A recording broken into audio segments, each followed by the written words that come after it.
Hello అండి, welcomes to Padma Suresh kitchen. Today recipes వచ్చి టేస్టీగా ఉండే టమాటా పప్పు, దాని కాంబినేషన్గా కందగడ్డ ఫ్రై అండి. టమాటా పప్పు కావాల్సిన పదార్థాలు: 1 కప్పు కందిపప్పు, 1 ఆనియన్, 5 టమాటాలు, 4 పచ్చిమిరపకాయలు, నిమ్మకాయ సైజ్ అంతా చింతపండు. పప్పు తాలింపు కోసం సన్నగా తరిగిన ఉల్లిపాయ, 3 ఎండుమిరపకాయలు, కొంచెం కరివేపాకు, 3 వెల్లుల్లిపాయ కచ్చాపచ్చగా దంచుకున్న వెల్లుల్లిపాయ, తాలింపు గింజలు, ఇంగువ, 1 స్పూను పసుపు, 2 స్పూన్ల కారం,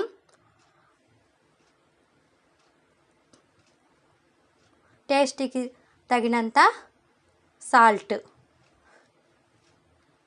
పప్పుని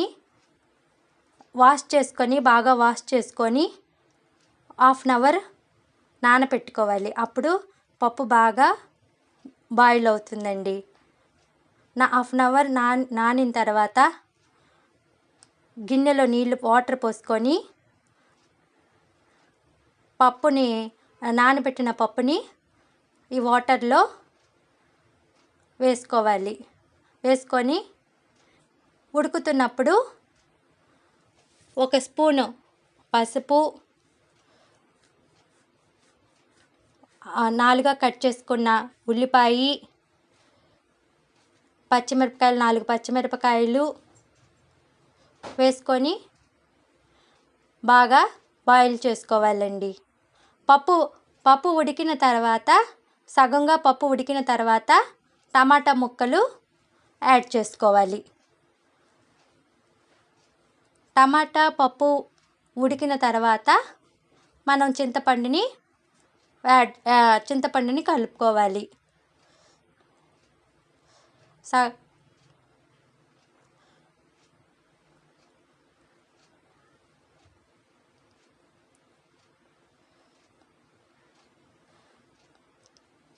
పప్పు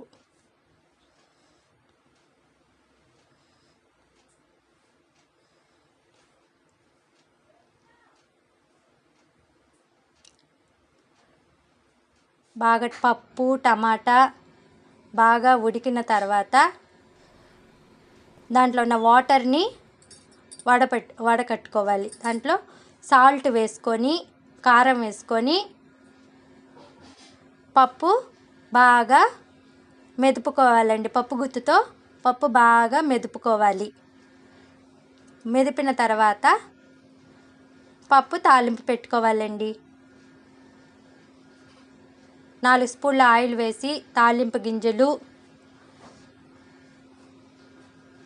ఆనియన్, వెల్లుల్లిపాయ, కరివేపాకు,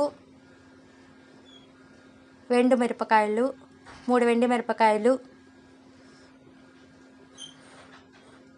కొంచెం ఇంగువ వేసి తాలింపు పెట్టుకోవాలండి. ఈ తాలింపుని మన పప్పులో కలిపేయాలి.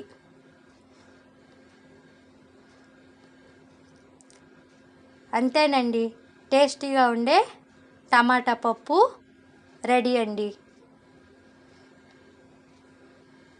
ఇప్పుడు కందగడ్డ ఫ్రైకి కావలసిన పదార్థాలు: కందగడ్డ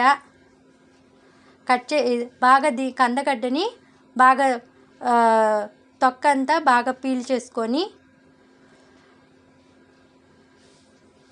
పసుపు, 2 స్పూన్ల సాల్ట్, 2 స్పూన్ల కారం, తాలింపు గింజలు, కొంచెం నానబెట్టిన చింతపండు, కట్ చేసిన 1 ఆనియన్, కరివేపాకు, పచ్చిమిరపకాయ.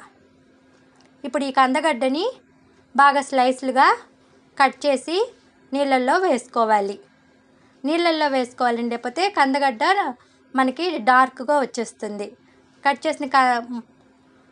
ఇప్పుడు ఆ కందగడ్డ ముక్కల్ని వాటర్లో కొంచెం పసుపు వేసి బాగా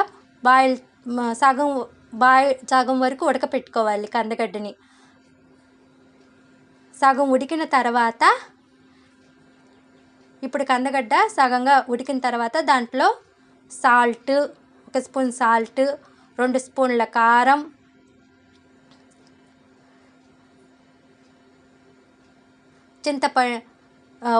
ఒక స్పూన్ మిరియాల పొడి కూడా వేసుకోవాలండి. పూండు, వెల్లుల్లిపాయ, దంచిన వెల్లుల్లిపాయ, 1 స్పూన్ మిరియాల పొడి, నానబెట్టిన చింతపండు రసం, కొంచెంగా నానబెట్టిన చింతపండు రసం అన్నీ బాగా కలిపిన తర్వాత దీన్ని మనం ఫ్రై చేసుకోవాలండి. స్టవ్లో నూనె వేసుకొని తాలింపు గింజలు, 1 స్పూన్ ఆవాలు, 1 స్పూన్ జీలకర్ర, 1 స్పూన్ మినప్పప్పు, తాలింపు దినుసులు వేసిన తర్వాత ఇప్పుడు కలిపి పెట్టుకున్న కందగడ్డని ఒక ఆనియన్, పచ్చిమిరపకాయ, కరివేపాకు వేయాలి. వేసిన తర్వాత కట్ చేసిన ఆనియన్, పచ్చిమిరపకాయ వేసుకొని కొంచెం ఫ్రై అయిన తర్వాత మనం కలిపి పెట్టుకున్న కందగడ్డ ముక్కల్ని ఇందులో వేసుకోవాలి. వేసిన తర్వాత బాగా కలుపుకోవాలి. కలుపుకున్న తర్వాత ఒక 15 నిమిషాలు దీన్ని సిమ్లో పెట్టుకొని బాగా ఫ్రై చేసుకోవాలండి. ఫ్రై చేసుకోవాలి. అంతేనండి, కందగడ్డ ఫ్రై రెడీ అండి. చాలా టేస్టీగా ఉంటుంది. ఈ కందగడ్డ ఫ్రైని సాంబార్తో కానీ రసంతో కానీ కాంబినేషన్గా చాలా బాగుంటుందండి. కందగడ్డ ఫ్రై చాలా టేస్టీగా ఉంటుంది. లాస్ట్గా కొత్తిమీరని యాడ్ చేసుకోవాలి. అంతే అండి, కందగడ్డ ఫ్రై రెడీ. టేస్టీగా ఉండే టమాటా పప్పు కందగడ్డ ఫ్రై అండి.